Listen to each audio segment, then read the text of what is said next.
వనపర్తి జిల్లా ఘడాపురం మండలం మామిడిమాడ గ్రామ సభలో రసాభాస నెలకొంది. ఇందిరమ్మ ఇండ్లలో అవకతవకలు జరిగాయని గొడవకు దిగారు.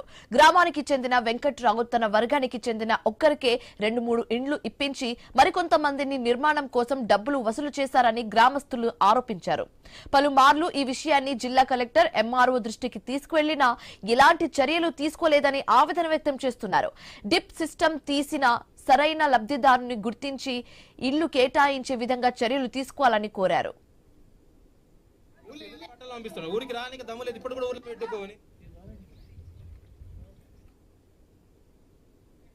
ఈ ఊర్లో వెంకటరావు వ్యక్తి వాడు మోసగాడని అందరూ తెలుసు. కాకపోతే వాళ్ళు మాట ఏంటుంటారు, అర్థంగా మాట ఏంటున్నారు. కలెక్టర్ కానీ ఎమ్మెల్యే కానీ వాళ్ళకి అర్థంగా మాట ఏంటారు.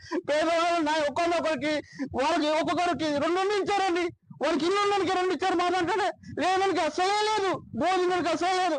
ఒక్కొక్క అన్నదమ్ములు ముగ్గురు ఒక ఇంట్లో ముగ్గురు ఉంటున్నారండి. మాకు ఇల్లు లేదు. నేను మా అమ్మ దగ్గర వచ్చినప్పుడు మా పిల్లలు పెళ్లి చేసుకుని ఎక్కడ ఉండాలండి. ఇక్కడ సవాళ్ళు ఉన్నాయి. మాకు ఏమని చెప్తే నా దగ్గర డబ్బులు తీసుకున్నాము.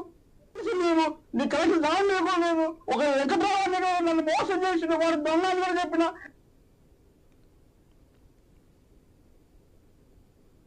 ప్రకాశం జిల్లా కొరిస